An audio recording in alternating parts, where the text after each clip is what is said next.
থানসা থানসা থামসা প্রকৃত অর্থে মানুষকে বোকা বানানোর জন্যই এই শব্দবন্ধ ব্যবহার করা হচ্ছে। সোমবার মনো বিধানসভায় দাঁড়িয়ে পরোক্ষে মথার সুপ্রিমোকে নিশানা করলেন মুখ্যমন্ত্রী মানিক সাহা। দরজায় কড়া নাড়ছে এডিসি নির্বাচন। সব কয়েকটি রাজনৈতিক দল নিজ নিজ রণকৌশলে ময়দানে ঝাঁপিয়েছে। এই নির্বাচনী আবহে মুখ্যমন্ত্রী মানিক সাহা পাহাড় চষে বেড়াচ্ছেন। সোমবার দক্ষিণ ত্রিপুরা সাবরু মহকুমা মনো বিধানসভা বিজেপি যোগদান সভা অনুষ্ঠিত হয়। মনকুল তথা শিলাছড়ি মনকুল কোলের মহারানী বুদ্ধ মন্দির সংলগ্ন ভিউ পয়েন্টে বিজেপির জনসভার প্রধান বক্তা হিসেবে উপস্থিত ছিলেন মুখ্যমন্ত্রী মানিক সাহা। বিজেপির দলীয় সভায় অন্যান্যদের মধ্যে বিধায়ক মাইলাপ্লু মগ, জেলা সভাধিপতি দীপক দত্ত, বিজেপি প্রদেশ সাধারণ সম্পাদক বিপিন দেববর্মা, বিজেপি দক্ষিণ জেলা সভাপতি দীপায়ন চৌধুরী, এমডিসি সহ অন্যান্যরা।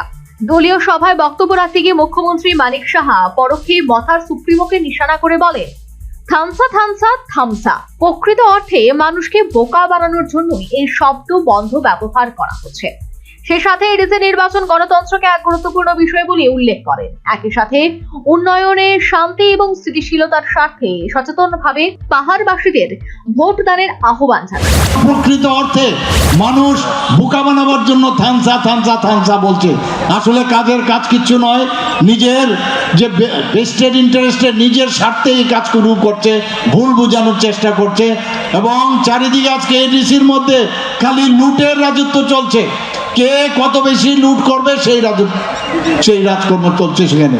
আমরা আমাদের যারা এখানে অডিট করতে গেছেন সমস্ত রিপোর্ট আমার কাছে আছেন। আমরা সবাই জানি কি হচ্ছে ওখানে।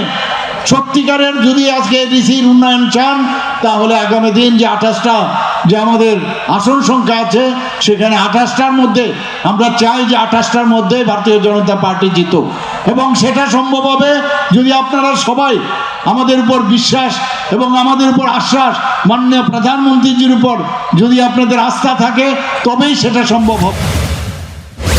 এদিন বিজেপির দলীয় সভায় বিভিন্ন রাজনৈতিক দল ত্যাগ করে 102 পরিবারের 205 জন ভোটার গেরুয়া শিবিরে সামিল হয়।